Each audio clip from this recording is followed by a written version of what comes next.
let's go live over here. All right. I think we're ready to go. Let's see.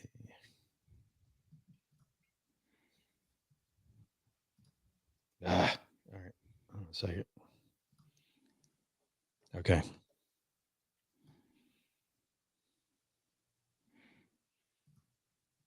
All right. Okay. Well, hello, everyone. Welcome back to another episode of Persuasion by the Pint. I'm Jonathan Taylor, along with Sean McCool.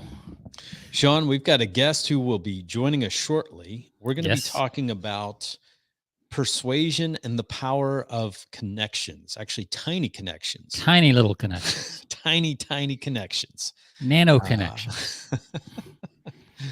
Our guest is Jen Nash. She's going to be coming on with us here pretty soon, but she is the author of a book called the brand new book, actually just came out last month, I think. It's the Big Power of Tiny Connections. And the subtitle is, let's see, what is it? So, how small interactions spark awesome outcomes. Yes. So she's going to be sharing some of some stories from her book, and also some, going by some of the chapters that she got. It should be really interesting. I've got some questions queued up for her on how to work a room and all sorts of good stuff like that. It should be fun. Yeah, I was looking at the chapters as well, and there's some good stuff on there. So we'll definitely have some good jumping off points. Yep. So yeah, but before she comes on, we're not sure of her beverage status, so we're going to go ahead and get started without her. Sean, I'll let you go first. You seem to have it pulled up on the screen. You got a frog of some sort there. Yeah. So this is from Hoppin' Frog Brewery in Akron, Ohio. Okay. So this is a 2008 and 2011 gold medal winner for Imperial Stouts at the American Beer Festival. All right. So it's called Boris the Crusher Oatmeal Imperial Stout. So Boris actually stands for, it's not just the name of the frog. It stands for Bodacious Oatmeal Russian Imperial Stout. Oh, love those acronyms. Yeah. So the Boris will crush you like no other. This is the granddaddy of all stout styles, with an intensely deep roasted and full-bodied flavor, a robust hop character adds a refreshing balance. 9.4% IBUs come in at 60, and it is available worldwide. Oh man, I think they need to do a little work on that frog. He doesn't strike me as a Boris. He's it doesn't more intimidate me at all. Yeah, it needs a little more Russian look to it, doesn't it? That's right. Yeah. Well, it's beef funny him up a little. I was looking on that site, and there's so they have a Boris, and then they have like a Doris, which is a double oatmeal imperial stout, and then they have a barrel-aged version, a barrel-aged Frogalicious Swiss style. They're all in on the frogs and stuff. Yeah. So, I mean, he's not just Russian. He's got to cover all the cans. I gotta show this one. See, this is the stuff you don't get if you just listen on the podcast. That's right. You're missing the visual. But here, check this one out. You can barely see it on the screen, but it's the barrel-aged Northern Hosier exposed Canadian style, and it's a naked frog on the bottle. I don't know if you can see that, but looks like his back's turned to us, Sean. He looks like he is taking a leak, but into the frozen tundra. So they had some pretty cool bottles and different stuff. I mean, the frog is definitely the star. Well, it's good. They're on point with their brand. I mean, they've got the frog throughout. The hopping frog and hops, obviously. So that's where the hopping, I'm sure, comes from. Sure. So I like good stuff. So while I pour, I'll let you talk about your beverage. All right, I got to commend you too. The last several episodes, you're really good on these visuals, man. You got this screen sharing thing down to a pat. I mean, you pull it up on point every time we have a guest. I love it. Yeah, it's I figured it out. How to display just the window, not my whole desktop. Like I'm getting there. It's perfect. Yeah. All right, so I'm having, this is the last of my Christmas ensemble that I received. It is the Combs Porter.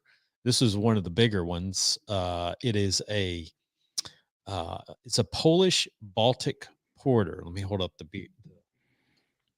So it looks vaguely familiar, but I'm pretty sure I haven't had this. Combs Baltic Porter. Yeah, I don't recognize that. But this is a World Beer Cup award winner. Oh, They won we got two award winners here on this episode. That's right. That's right. They won the 2013 bronze award winner at the World Beer Cup. So Wow. this is the Combs Porter is a full-bodied Polish Baltic porter with a substantial roasted malt character, offering a perfectly smooth, rounded finish. It has majestic black color with a great creamy head. Now I gotta argue on the head there, because when I poured this thing, this is Nothing. all I didn't see a Yeah. head at all. I mean, it's Yeah. completely flat. Mine was in and out, and I mean there's like a ring at the top, but there's no Yeah. head. But that's pretty typical for Yeah, heavier absolutely. beers. But yeah, I wouldn't advertise a head on it. That's This one's 9%. So Okay. we'll see. So we're both in that. It's a we're lot both in of that same range. We both got the award-winning medals here. So yeah. And look at that. I love that. We got some award winners. So the challenge is, though, they've gotten their awards, but can they hold up to the Persuasion, the Persuasion palette and the 5-pint rating? Okay. Yeah. We'll see. All right. Well, cheers. Cheers.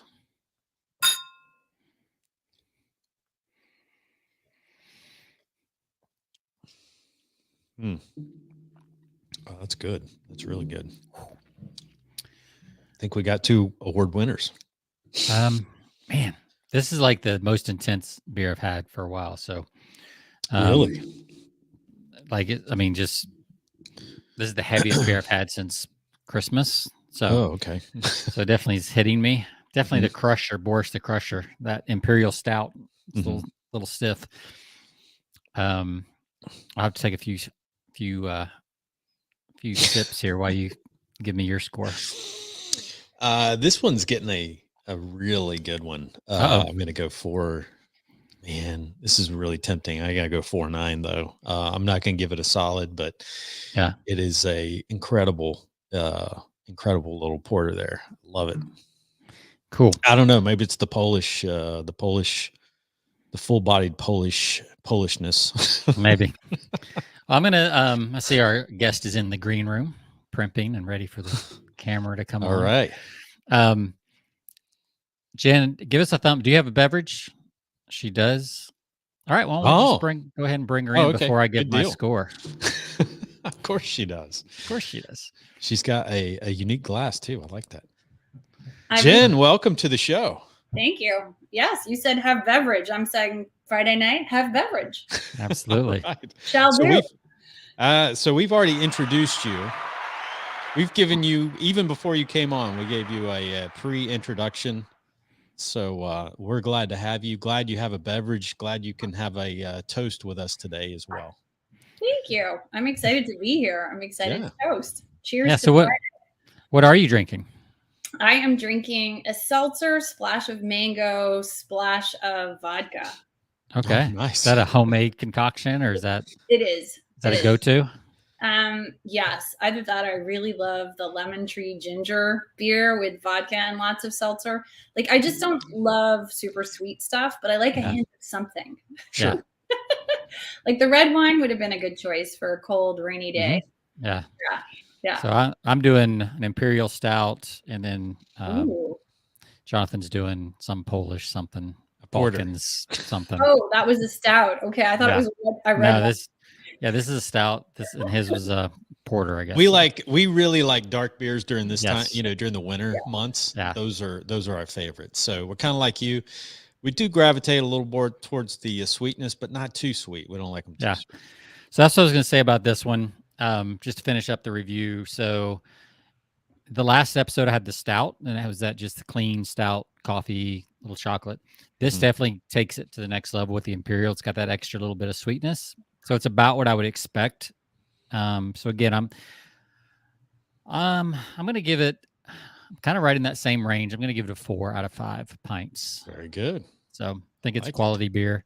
I think it'll airs out, it'll get even better as the show goes on, as usual. Good deal. So Jen, that's your homemade concoction. So on a scale of 1 to 5 pints, you can use decimals, whatever. What would you give it? I'm gonna give it a 3.6. I could have gone heavier on the vodka, but I was being reserved, and so as a result, it's a little too sweet for me. It's a little too fruit forward. The effervescence is excellent, and I think overall, I did burn out some big words there. I like it. Fruit I'm gonna write that word down. We need to use that, Sean. We need to use that one. We need a glossary here so we can look cool. All right, 3.6 because you were slow on the vodka there. Yeah, I do. I had a great idea for a cocktail joint. I wanted it to be called hard, sweet, and soft. And we serve 10 drinks. Yeah. We serve them hard, sweet, or soft because I feel that everyone has their vertical that they like to play in the world of cocktails. And I think bartenders roll their eyes when you like send a drink back because it's too sweet or it's too strong. Yep. Yeah. So I was like, I feel there's a niche. I feel like this could be the McDonald's of cocktails. Oh, absolutely. Yeah, you could have a whole. Yeah, that would be nice if the menu was broken down kind of that way. You know, just that's a good idea. Yeah. Are we allowed to swear at all on this show? Yeah. Sure. Absolutely. Sure. It's fine. Jonathan was like, there was a little hesitation there. Well, I was just reaching for my the mute button. No, go ahead. I'm just kidding. Yeah, like when I'm talking to waiters or bartenders, I say I like a little bit of a bitch slap, please. That's awesome. No telling what you'll get with that, depending on where you're at. So, what is your favorite? What is your favorite? I mean, something that you would order, not you would make at home, but something you would order out to go to. I'm pretty boring. I like a Chopin martini with a twist. If someone makes a really good Cosmo, which I think is not a given, I think most places mess that up, or a fantastic, I mean, I don't make red wine, but like a fantastic red wine that, you know, maybe I wouldn't splurge for a whole bottle. That would be nice. Like I run the gamut, but I don't drink stout. I'm so sorry. I, however, think that out of all the tours that I've taken of interesting factories, the Guinness tour was the best. Ah, awesome. Yeah, that really surpassed the bucket list. And I actually really enjoyed the Guinness at the end, and they give you little cheese nibbles and sure. But it was fascinating to learn about how they make dark beer. So, I mean, psychologically, I'm a fan. I just taste it and I go, ooh, all right, I'm not ready. So when was it? When were you over there? When was this? Probably like 15, maybe like 10 years ago. I took a tour. I've been to Ireland a bunch. Yeah, they do like the beer. Absolutely, they do. Well, thank you for coming on and spending some time with us today. We're excited to get into your book. You know, I mentioned to you, I kind of gave you a little bit of a brief introduction, but for our listeners who are joining late, I want to give you a full introduction. So Jen Nash is our guest. She is the author of the new book, brand new book, actually, Understanding the Power of Tiny Connections. And so I'm really excited and kind of intrigued with just going through some of your chapter titles. But for our listeners, you are a motivational speaker, executive coach whose primary goal is to help people and companies add more meaning to their lives through personal connection and personalization, which I love. Sean and I we did a little segment last week and we touched on the power of personalization. So this is really going to be fun to get into. So thank you so much for spending some time with us today. Oh, I'm excited. Yeah. The big power of Tiny Connections was a lot of fun to write. And I love that you've like taken a look at the chapter heads because they are entertaining. So what spurred you on? First of all, give us a little background on yourself as a speaker, as a coach, a business coach, and kind of what led you to write this book back in 2021, or it could have been earlier than that, but Yeah, it was published in December, right? Yeah, it was published on January 1st of this year, but you have to upload it the day before. So Amazon says that Yeah. 1st of December, but yeah. Right. They get you there. So I guess I could have waited till the 1st, but I wanted it to be born on the 1st. There you go. Perfect. So my background, I moved around a lot as a kid. And so being connected to friends was a challenge. So I, wrote a lot of letters, and I got my 10,000 hours in probably before I was 20. And I became a copywriter and a content strategist for Fortune 100 and Fortune 50 companies. And I loved that. But at some point, someone asked me, what makes you you? Like, if you could boil yourself down. And my answer was part Mary Poppins. Like, I want to be the girl that has the thing that you didn't realize you needed, like snacks at a club at 2 a.m. Yes, I have those in my purse, like very randomly. Yeah, right. So like, oh, you need a needle and thread? I think I might have one in my backpack. Like very random. But it's fun to be that person where people, and in life, I think the number one thing people ask for is, do you know someone who can? So I would love to be the person that says yes all the time. I mean, I don't, obviously, but but if you said, do you know someone who makes bespoke custom footwear, and it's customized to my foot and it takes 2.5 months to make? My answer is yes, actually I do. So I love that. And so someone that I was working with in a writing club, literally, I joined a writing club at the beginning of the pandemic because that seemed like a good idea. Sure. And they said, write what makes you you. And so that is how the big power of Tiny Connections was born. And originally it was called Magic Connections. And it was the story upon story. And the book is half stories, mine as well as other people's, about how these little moments in our lives literally change the playing field. Like, you got a better job. You got invited to move to a different continent, and someone offered you a couch to crash on, and you live there for the next 30 years. You meet someone in a grocery store who's struggling with a bag, and I won't give this away because it's in the book, but 15 years later, you realize you actually are powerfully connected in a lot of ways, like really crazy stuff. And so originally I called it Magic Connections, but my developmental editor said, the problem with that is it lacks intention. We don't want people to think this stuff just happens, because you actually have to be present. You have to engage. You have to be curious. And to your point on personalization, you have to put yourself out there.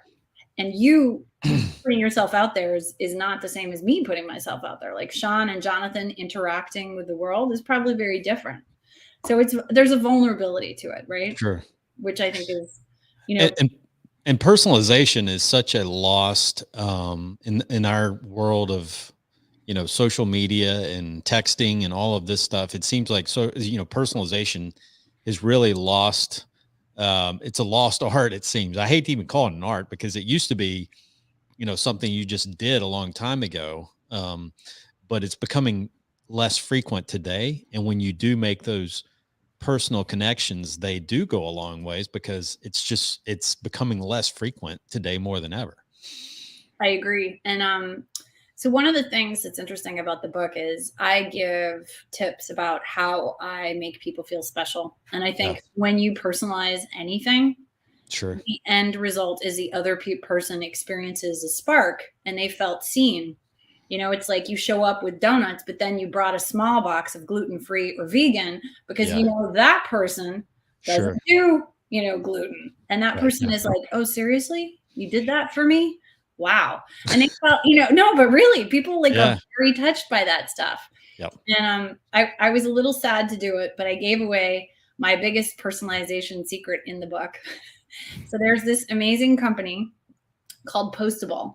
And if you go to postable.com/partners, I think it's partner without an S /Jen Nash. And then you use code Jen Nash, you will get 20% off, and you can customize cards. And not only do these cards, happen from photos that you upload, they are stamped and handwritten. So those are cool. Oh, So that's it awesome. literally looks like you took the time to write that condolence card. You can send out 100 thank you cards for your wedding like that. Just like that. Yeah. And all of them have your photo on them. You know what I mean? And so I send out condolence cards when people's parents die, and it takes me 6 seconds basically, because they're already in my contact list, and I change the cover art. That's so cool. And yeah, it's honestly, it is such a great site. Do they have an app? Like, can you do it from a mobile? You can do it from the mobile. And actually what I normally do is I upload the personalized photos that way. And then I go online, because I actually prefer to write longer stuff. Yeah. But, they have the most beautiful calligraphy writing. And I have gotten so many thank yous for my thank yous. And people are just like, you have the nicest handwriting. And I'm like, do I really want to let them all know I don't have the nicest handwriting? That's great.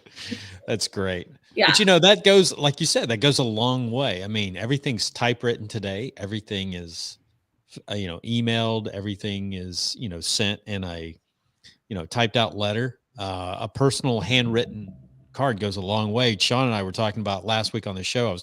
I was sharing a story with him on a, you know, a major college, you know, coach that says he won't hire any of his college assistants unless they personally handwrite 300 cards to their players and to new recruits every year. That's just part of it. You know, it's no longer, so coaching is no longer just coaching. It's all about building relationships too. You have to be able to sit down and write, you know, with a good handwriting, you have to sit down and write 300 personalized cards on a regular basis to these players to show that you really, you know, obviously you mean what you say, and you're interested in them, and you're interested in their lives. So, I mean, and that goes a long way. He said, I mean, it's what keeps them in the top in recruiting every year. So it's amazing what the links that they will go. And some people just don't do this. They neglect it, but it's those little things that make a huge difference.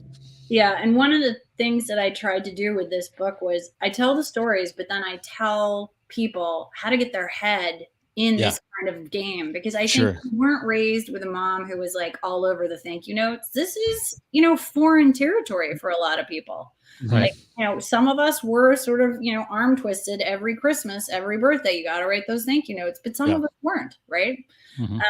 And so half the book is like really interesting practical advice. And I love that people actually take the time to make other people feel cared for. And I think the larger picture of how I coach is very much about how do you lean into connection on a bigger scale, and not when you're pitching, when you're in sales, when you're even at work and you're just trying to connect with your coworkers. It actually comes down a lot of the time to personalization, thoughtfulness, or storytelling. What's your narrative? You know, like, how are you leaning into that connection? And I mean, you guys obviously don't have an issue public speaking, but 41% of the world would rather die than public speak. Right. So, and you know, people know that their job depends on presenting X, Y, and Z to this person, that person. How do you, in an era of resignation where everyone's quitting left and right, how do you help your employees calm down, feel better about what they're doing? You know, increased happiness increases productivity, you know, and supporting every aspect of their job in a more, I'd say, like, holistic kind of way. You know, and so that's one of the things I really love. So I shifted away from being a consultant on a sort of client basis, and I turned the agencies and the large media companies into my clients, because I've been presenting for 30 years. So why not go and share some of this grace, ease, and connection?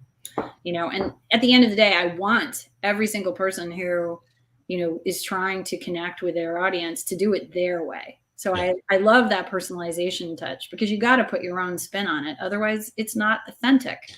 So when you're dealing with people that are natural, you know, you call introverts, you know, who, you know, obviously have a hard time, you know, with, you know, I know you talk about, there's one chapter in your book, how to work a room, or how to introduce yourself into a room where you absolutely know no one. So what's the challenge, and how does somebody who's naturally an introvert what are some strategies for them when it comes to making those connections? Great question. Thank you, Jonathan. It's funny. I actually start that chapter reflecting back on a story that I tell early in the book. When I was in college, I realized I needed an internship, but I didn't know anyone. And you're young, that you're kind of annoying, potentially asking people for internships. So my strategy was very direct. I stood by a cheese platter at a big event where there was going to be lots of people potentially in advertising. And whenever someone came up, I made stupid comments about the cheese. Because at the end of the day, most people like cheese. And, I personally love Jarlsberg, but I figured most people don't know what Jarlsberg is. So there's Gouda in the book, also Jarlsberg spelling issues. But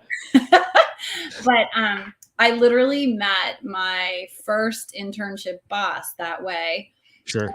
And, I talk about him in the book. And so I expand on that by saying in the book, if you're uncomfortable, own it, lean into that, share that. Saying, I don't know anybody, let's talk about the cheese is funny. Like how about, it really is.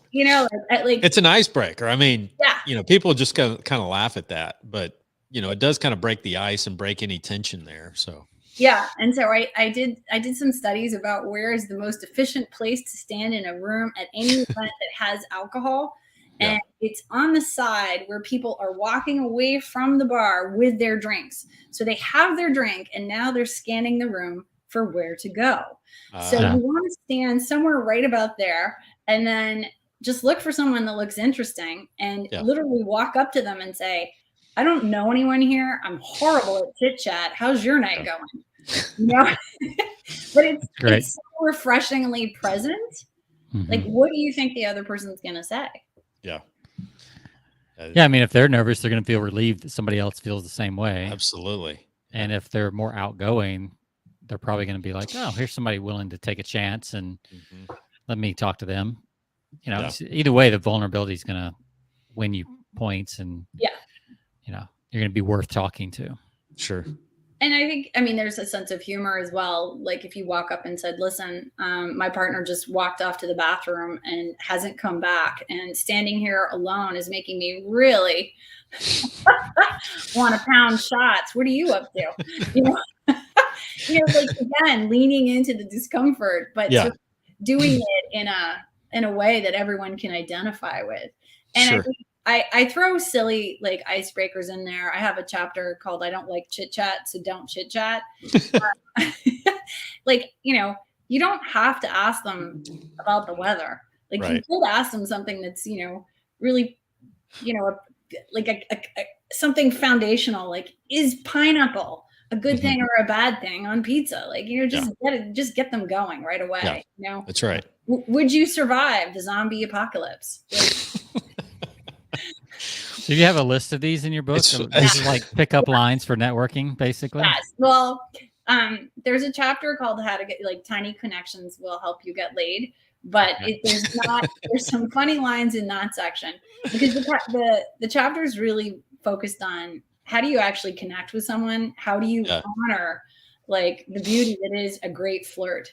Because I think, unfortunately, flirting got a bad rap. Flirting turned into, like, oh, you're automatically trying to shag that person. When flirting is actually honoring the awesomeness that is the other person. Sure. Like, they may just be showing up and being awesome. And you're just like, hi. But so the chapter is very much about being honest about what you want, showing up, being clear, communicating, connecting.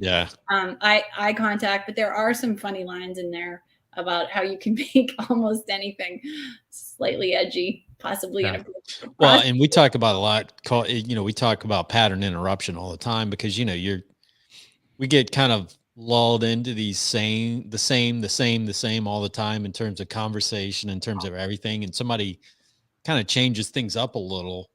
It's pattern interruption. It really piques our interest. So it sounds like what you're describing plays into that a lot, where people are like, whoa, okay, this is a little different. So I'm interested in going a little further, with this conversation.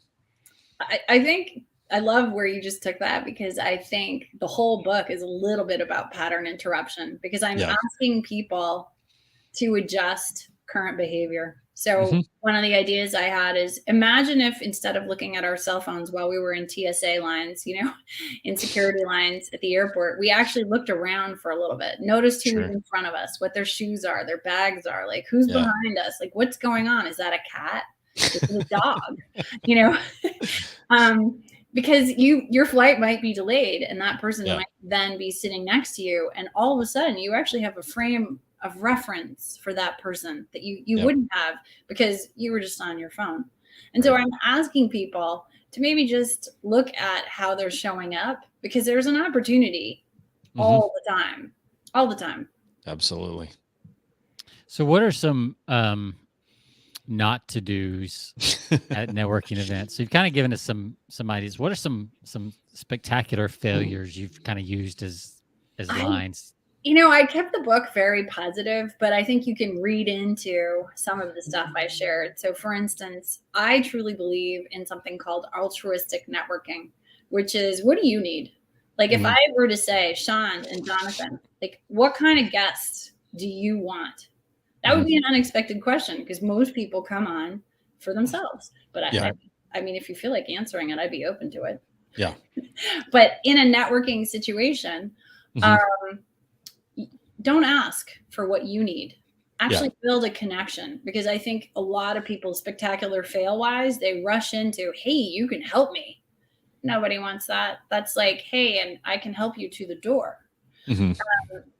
So I think really leaning into understanding that everyone is a person and they want to be seen as a person, not as a business card, I think is really important. Don't drink too much. That's a really good no-brainer. Don't be wildly inappropriate. You mentioned something. It reminds me of, you go to some of these networking events, or I go to trade shows and things like that, and people generally congregate into their little, I call them their huddles. Usually got 3 or 4 people in their circle, and so you see that all around. So I always feel like, and I have no problem talking to people, but I do sometimes feel awkward if I break into break into the huddle at times, because it's almost like it's kind of like their sacred little thing going in sideways to get to so the cocktail you got to kind of table. angle yourself in. I mean, those cocktail tables really should be bigger. Exactly. They're kind of small. You can only get like 4 people around them. What you're saying really resonates. In 2008, 2017, 2018, I was building up a platform that was very focused on supporting women around financial empowerment. And I went to all these events, and it was really funny. These women would all be in these huddles, and the event started like 10 minutes ago. I'm like, okay, they must all know each other, because I thought, well, it just started. That makes logical sense. They came together. Sure. And I'm alone. So I did the thing that I talk about, and I would sidle up exactly as Sean just suggested, slide my way in, and I'd be like, so how do you all know each other? Right. That just seemed like a very logical opener. And I did occasionally said, hi, I don't know anyone. Can I join your huddle? Yeah. Very, very straightforward. They never knew each other. There was not one huddle that I broke up where they were like, oh yeah, we go way back. They all had met 5 minutes ago, and I just missed the coming together of their atoms. Sure. Yeah. They just you missed it by seconds, and then so I was like, oh, I'm good. I'm in the huddle now too. Yeah, they probably met like at the bar getting their first free drink, or like just moments before. But yeah, we make the assumption that there's a group of people. Sure. They must know each other since kindergarten. Like that's. And I think that's stuff that we do that holds us back. It's the stories we tell ourselves. Exactly. It's a narrative that's not probably all that helpful. And actually, one of the really interesting things for me when I was researching aspects of the book was, why don't people like talking to strangers? And there was all this research done, and I think it was done by Harvard, where they got these people, they asked them why they didn't want to talk to strangers. And it was like, they won't like me. I won't like them. I'll run out of things to say. They'll run out of things to say. So then they give them time with the stranger. Then they come back and they interview them, and the people are like, "Oh, that was so much fun. That was great. I didn't mind that at all." And like, so then a week later, they get same test subjects. They come back and they say, "Hey, you ready to go talk to strangers? You loved it last week." Oh no. I don't want to go talk to strangers. So there's something about humans where we're well, I mean, most of us were told our whole lives, don't talk to strangers. I mean, at least growing up, right? Because it's a safety thing. You don't talk to strangers. And at some point, I mean, and that was true when you're like 2, and, up to a certain age, I guess. But that story never gets undone, I think, for us. And it comes from a very powerful parental figure of some, either an actual parent or parental figure. That's a really good point. Sticks. Yep. Yeah. And yet, so I give talks at colleges around networking, and the number one thing that I repeat again and again is every single person you meet has the power to change your life, and you have the power to change theirs. So, and if I had understood that, like truly understood that in college, I think my life would be even more expansive because like all of a sudden you don't look at people just as like, oh, I don't like you, you smell. You know what I mean? It's like, I may not like you and I may not like the way you smell, but you're going to go forth and have this powerful life. Maybe I should be more open-minded. Maybe I should stay in touch. Maybe I should lean into humanity and just be a little more curious. It's hard for people because we want to almost stay in our huddles, Yeah, you've got a chapter here that caught my first. Before I get to that, I want to ask you. You obviously renamed the title from Magic Connections to The Big Power of Tiny Connections. I want to focus in for just a second on the word tiny and talk about that, because I know that's you kind of Tiny Connections. You've got like 7 chapters on that or 6 chapters on that. So before I ask you about one of those chapters, I know the juxtaposition of big and tiny from a copy standpoint and all that, but talk about what you mean by a tiny connection. So you're standing in a line at a bank, and you notice that the guy next to you, you're a woman, the guy next to you is wearing the same shoes as you are. Somehow you have both bought unisex shoes. It's very strange. And you can choose to ignore it, or you can choose to be like, hey, buddy, we're wearing the same shoes. And there's a story in the book about how this woman had this moment, and then randomly they chatted about their shoes. They go their separate ways. They're in a foreign country. They randomly run into each other again a couple days later in Piccadilly Circus, and they're like, well, this is clearly meant to be. Yeah. So they have lunch. Nothing else happens. But a couple days later, she's trying to leave London, and Heathrow is fogged in. So she is standing there negotiating, begging, and the woman's like, listen, all I got is a ticket, and it's another $1,100 more than your ticket. And she, at the time she was 22, and she couldn't swing it. And she feels a tap on the shoulder, and she sees a credit card come forward, and she hears a man's voice say, I'll get it. It was a guy. It was the guy. So I'm sorry if standing in a bank and noticing someone's shoes is not a tiny connection, what is? Right. But I think that's a great point, because we've been talking a little bit about, like trade shows or networking events, but the real magic, to go back to your original title, I think happens in those moments that we're all guilty of missing now more than ever, because we are buried in our phones or wherever else. It's all the tiny, those tiny moments, grocery store lines. I don't know. Does anybody go to the bank anymore? I don't know. I think it's all digital now. So most of us still go to the grocery store. I guess a lot of us pick up stuff, but we keep erasing all these moments out of our lives. Maybe that's a good question too, before we get back to the actual book chapters. How do you create more of those in a world that tends to be getting more and more isolated? How do you intentionally create more of those tiny moments so that I think you have to lean into like your life. If you happen to have a place you pick up coffee, do you know their names? Have you ever asked them anything about themselves? Like my deli guy, I know where he's from. I speak a little Arabic. He laughs every time. Like every now and then he'll teach me a new word. we talk about his family. You know, when there was a blackout a couple of years ago in New York, I literally had spent my money on lunch. So I didn't have any cash. And I walked in and I was like, I think this is one of those exceptions where I think I either bought beer for a neighbor or I bought ciders, because that's what you can get in a deli. And he gave it to me all on credit because, I mean, and I don't mean credit card. I mean, he just like, take it. I'll see you. You'll get me later. Sure. Yeah. So I think you have to look at your life, because everyone lives very different lives, to your point. And I think COVID is making those little moments fewer by the minute.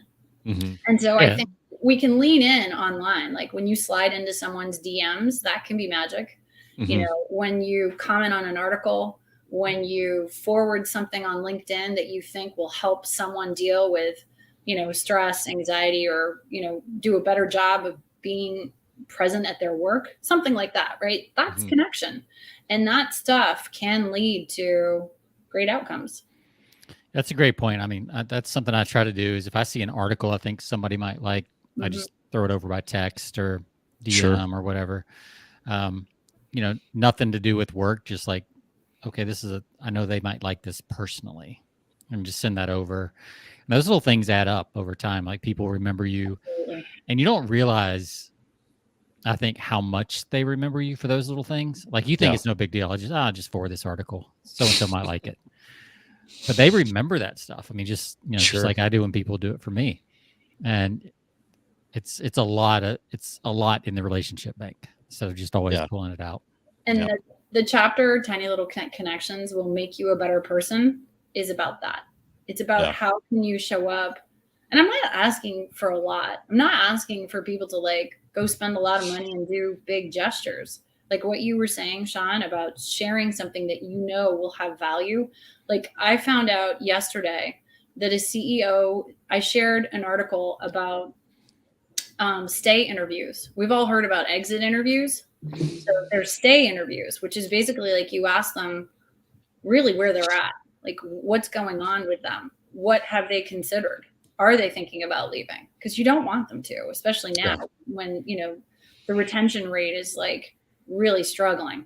And I found out yesterday that this article that I shared with them, I think 3 weeks ago, was implemented within 10 days. They did stay interviews company-wide, and this really impacted over 600 people. So my little touch, I was literally like, wow, what a great story. I've probably changed some people's career paths.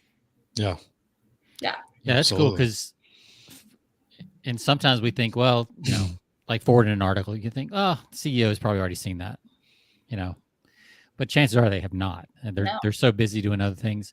But especially people like us that are interested in this kind of stuff, we probably read far more of it than most people. So when we forward it, and it just shows that you're looking out. It just does all kinds of things. And I think what are some other? I've got a couple things in mind, but what are some other things that you do either virtually or in person? Those tiny connections, those things you either send or, you know, digitally or in person. What are some other little tips or tricks that you have? I think, like I said, commenting on articles, commenting on posts, sharing posts, anytime you can share and promote people, they love it. You know, I am so grateful to my friend group who is, you know, buying the book, sending me photos of them holding the book up. And then the latest wave is all their animals with the book. Yeah. Who knew animals were such good readers? That's awesome. Yeah. And it's literally cows, goats, chickens. Yeah. That's perfect. That's cool. I'm waiting for the horse. So humor, like I think when you can share humor, it's really powerful. Yeah. And, you know, people appreciate that.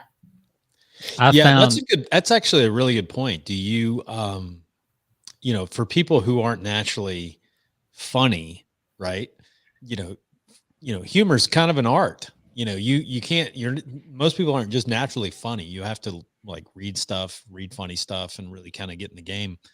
You know, I know Sean's done some comedy stuff in the past just to, you know, immerse himself into that. Do you recommend people, you know, read more, humorous people that write, jokes or humor, or, just kind of immerse yourself into being more funny, I guess. I mean, I don't know. I think at the end of the day, what's funny to you might not be funny to like Bob, Joe, and Mary. Right. So, I think it has to be personal.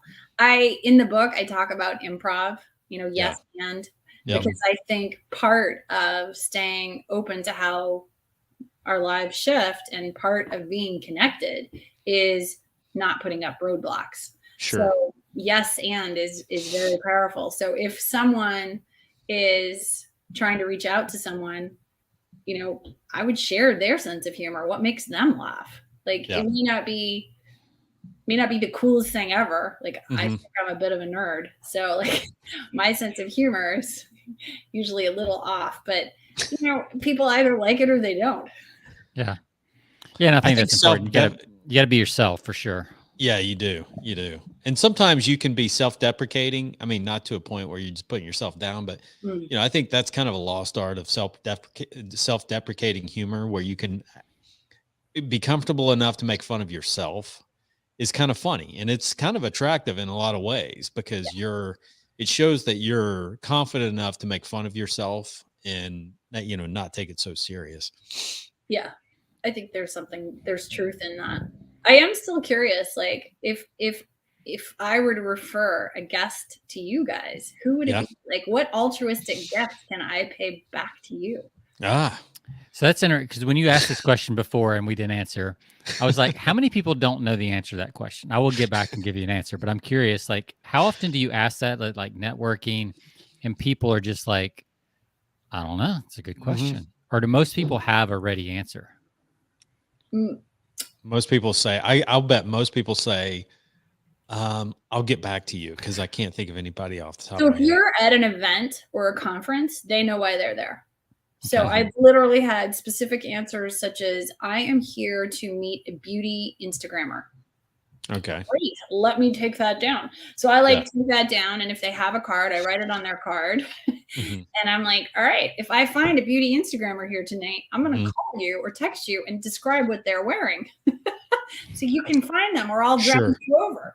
And usually if you're looking for a client or you're looking for a guest with a specific vision on the world, I think you guys could probably put it together in a sentence or two, but I think most people, they want a better job. They want more clarity around what they're doing. They want to be paid in a different range. They want some kind of shift. But I mean, if you're at a party and you say, what do you want? And the person's single, you're also going to get a very clear answer. Yeah. 6'3". Yeah. That's interesting. Yeah. How would you answer that, Jonathan? Who we want? I've got an answer, but I'm curious how you would answer it. Or I can answer first. You go ahead. All right. So we really enjoy we do enjoy authors, because there's a jumping off point. Yeah. That have books around sales, persuasion, and the more unique the angle, the better. But the authors help, especially if they've got good chapter titles like you do. It's easy to jump off from those. You can tell your copywriting experience is in your chapter titles. They're their own little headlines. So that kind of stuff. People who are easy to talk with, authors, doesn't have to be an author, but that's definitely a plus around the persuasion niche. To us, that always tells us, somebody that puts the dedication, and I know what it's like to put the dedication into a book, Their ideas are thought out. Yeah, everything is completely thought out, and you've spent enough time in this, and you know what you're talking about, because practically you wrote a book on it. So that gives us a strong indication that you're really well versed in your topic. So yeah, we love talking to authors like yourself. So awesome, thank you. That was a very succinct answer. I think it's great. Good job. So bring us some authors, okay? All right, there we go. So here's a question that's not necessarily, it may be in the book. I don't know, maybe you cover it. Yeah. How do you organize this stuff? Like, we meet a lot of people in our lives. And I know if I look back over my life, there's a lot of people I've lost contact with, especially like pre-internet. Yeah. That I've tried to find them online, and for whatever reason can't find them, either common names or something like that. That I did not do a good job of keeping in touch with. I even think about all of our podcast guests, and we have not done a good job of really staying in touch with them. How do you personally manage? I am not all a that stuff master at this. I mean, you'd think I would be. I actually had a friend who is a master co-author the chapter on staying in touch, because I literally. So there is a staying in touch. Huh? There absolutely is a staying in touch and how to do it right. So he believes that basically you make the connection, you put the connection in your phone with as much information as possible. If you can, grab their birthday, put it in your calendar. I totally do this, and this is a winning move. Yes.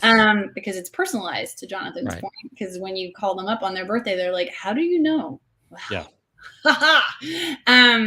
It really does shock people. And so then you follow up. If you're Facebook friends, he suggests on their birthday sending an actual note in the messenger, not just saying happy birthday, or potentially even calling them. Because even if it's just once a year, that phone call or that, additional effort besides like happy birthday, Jen, is really going to sort of land with them.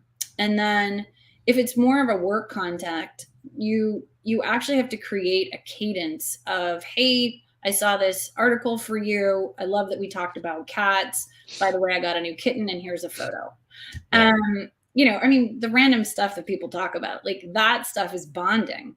But I think at the end of the day, it's so hard because, Sean, we meet a lot of people and we're moving through life. We have our own friend group. We have our own families.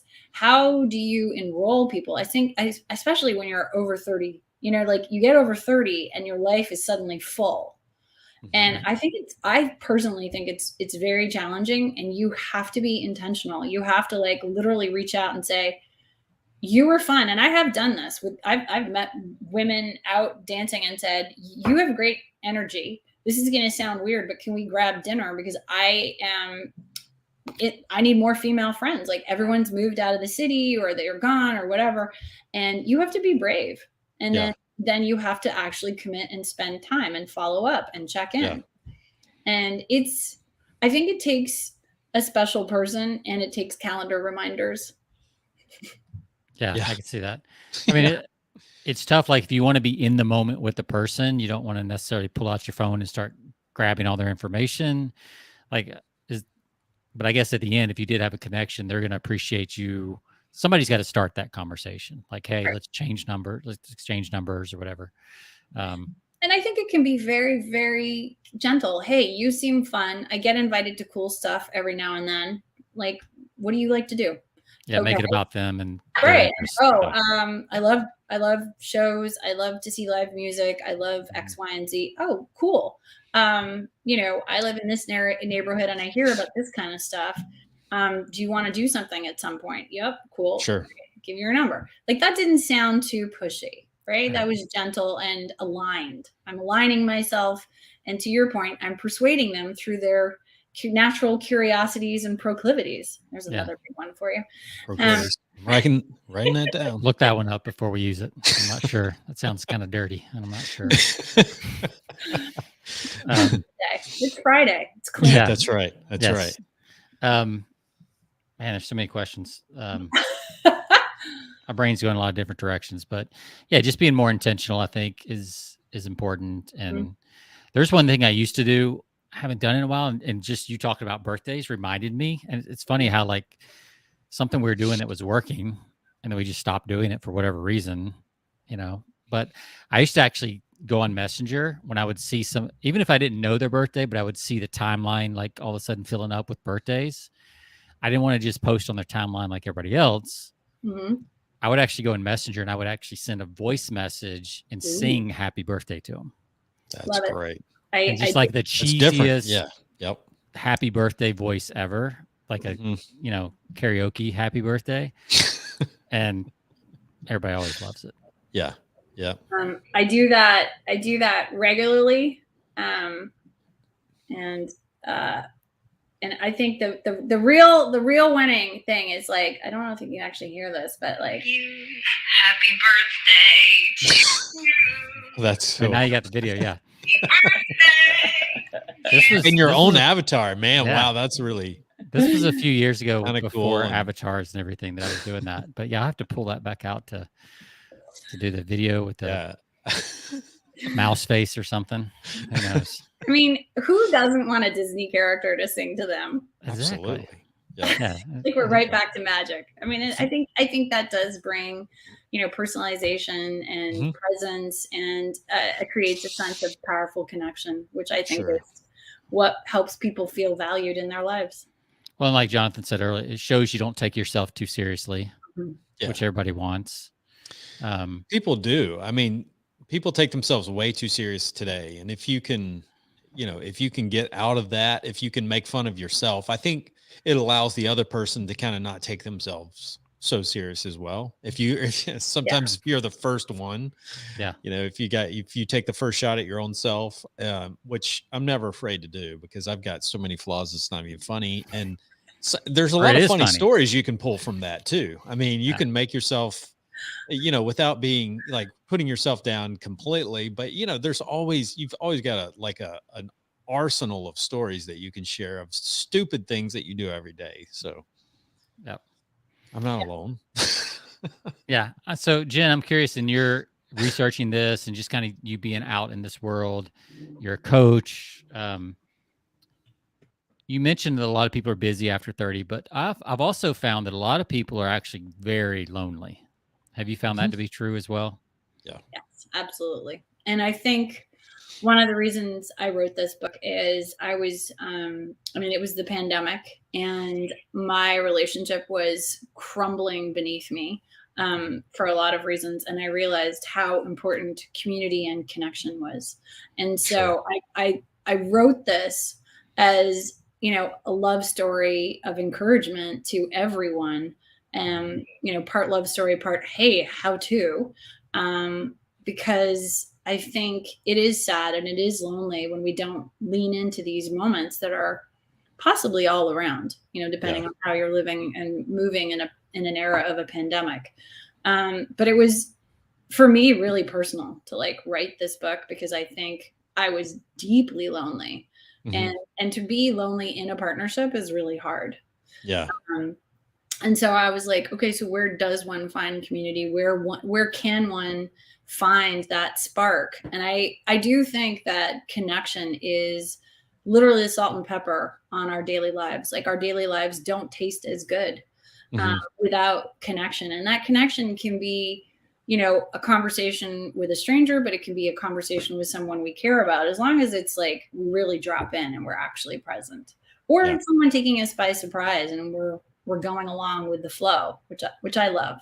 Sure. And I think more people maybe need an excuse to wind down, break out, let loose, make fun of themselves, as you're saying. Anyone who's friends with me on WhatsApp know I make a lot of feathered headdresses, so I got a lot of funny going on. Yeah.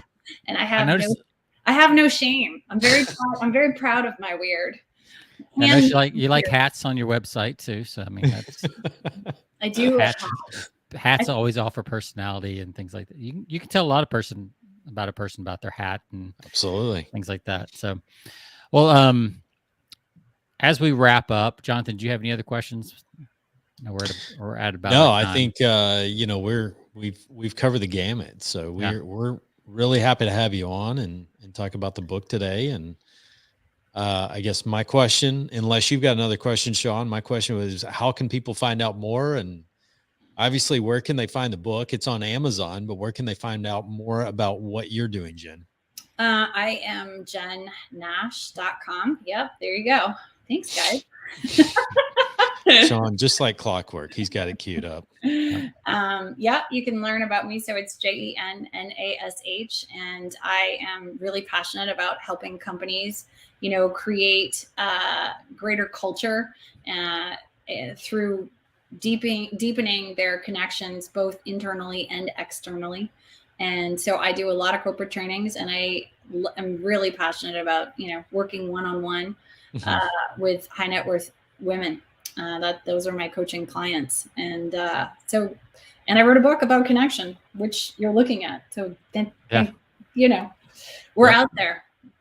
That's so cool. Yeah, and it is on the. And I do encourage people. It is not distributed to bookstores, but if you want to support a local bookstore, they can get it in a couple days. Just give them a call. Support local. You get a couple extra steps going in. Everybody needs their steps, and Or you can go to Amazon. Here's a crazy cool idea. You can go to Amazon and you can purchase one of those and send it to one of your send that book out to one of your connections. To one of your connections. Yeah. I am very blessed that a bunch of people have liked the book so much. A lot of them send it to, their older kids who are in their late 20s, because they read the book and they go, oh, I wish I had known. It's actually a great gift for grads too, because that's a great idea. It's written really, really zany. It's not written like a serious business book, but everything in there, is very applicable to our world 360, personal and business. And so I wanted it to be approachable. But yeah, I think kids graduating for college. That's a great idea. I've got a teenager who's more of an introvert. He's totally opposite of me. So I think I'm gonna present this book to him as a little reading project. Yeah, there you go. And the chapters are short, so you could maybe even do I'll read a chapter and then I'll quiz you. Yeah, absolutely. You should turn that into a journal. It's a devotional, a connections devotional with little. What was that? The Love Dare, that book. Like you could do a connections dare. Look at Shawnee doing the that by the way, he's chicken soup in this thing all the way. Yeah. Someone asked me what kind of a podcast would you have, and my response was a very short one. I wanted to do like 10-minute snackable podcasts where you just interview people. That's good. About a tiny story that changed their life, about like one of those random connections. They're just actually harder to find than you would think. Like you need, because most people think, oh, well, I met my brother at a movie theater and we got married.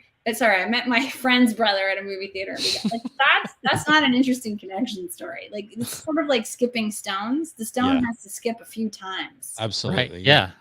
It's funny you say that. We were sitting, a friend of mine, and I was working for his company, and we were all sitting at dinner one night. There's like 5 or 6 of us around the table. And we asked, like, how did everybody get here? Mm. And none of it was intentional. Nobody had that on their career path plan to be at that dinner table that night and working for this company. But somehow we had all ended up there, and the connections were so random. Love it. And like 2 or 3 connections apart, from different people that were introduced to different people that led us to the owner. And like, it was just really fascinating to see, like, you can't really plan this stuff. Yeah.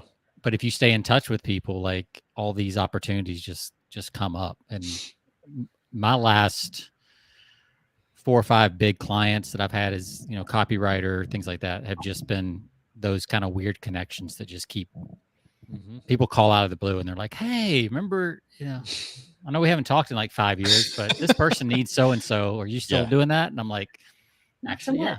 Oh, all right. Yeah. So sometimes I am, sometimes I'm not, but it's always worth getting on a conversation if they think you're a fit with that person, even if you change what you do. I think it's still good. So, agreed. Well, Jen, I've really enjoyed this. It's been good. I'm definitely going to pick up a copy of the book myself, just for the chapter titles, because they're just so good.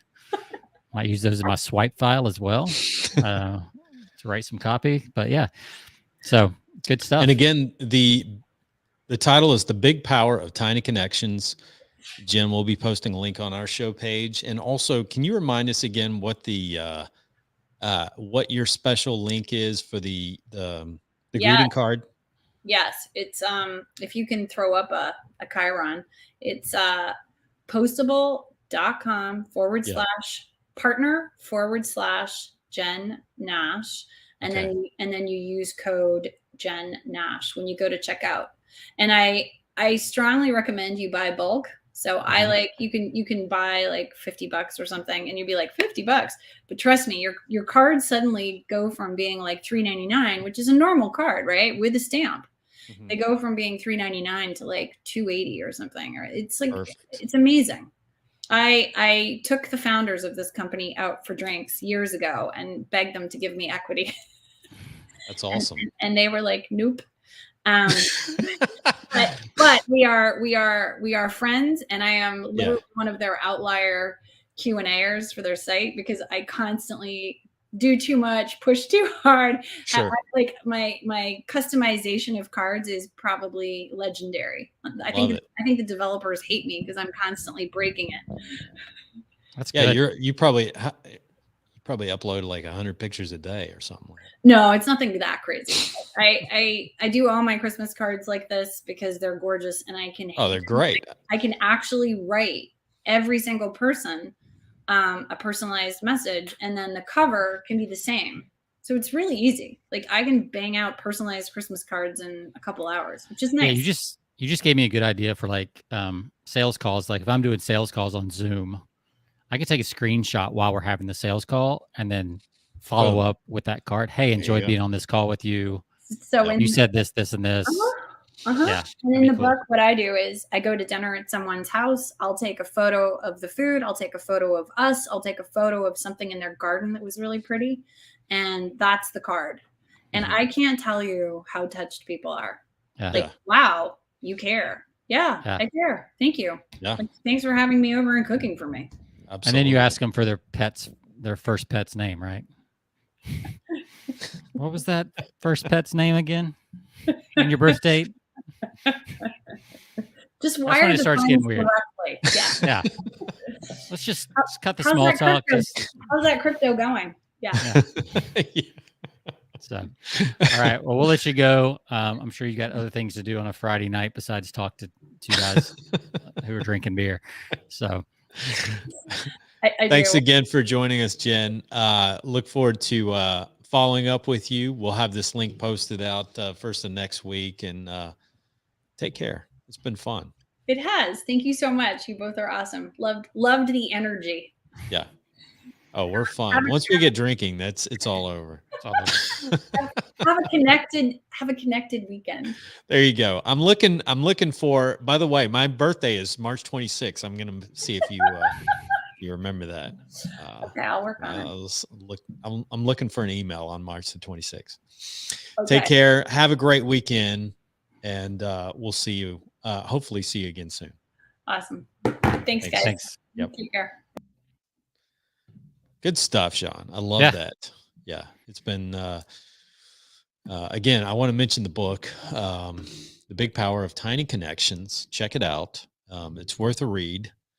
Kind of gets us back in the framework of understanding, sometimes it's the little things. And I think things in life. Somebody out there, I mean, I know that you have things like CRMs like Salesforce and things like that, but somebody should make a Tiny Connections app. Big time. It would just help you kind of capture some of this stuff in a CRM type format. But yeah, I agree. It'd be good. Absolutely. So somebody out there can get on that because I'm not going to do it. Neither am I. So to our listeners, get busy. Get busy. There might be some gold in there. Hills. Yeah, absolutely. But, anyway, to all of our listeners, thanks for listening. It's been a fun episode, Sean. We'll see you guys next time. You can find us at persuasionbythepint.com. Find us on all of your podcast platforms, whether it be Stitcher Radio, Spotify, iHeart. Yeah, we're on Spotify. We love Spotify, just like Joe Rogan. And but we're not leaving. We're not as big. That's unfortunate, but we will see you next time. We'll see you next week. Sean, it's been fun. See ya.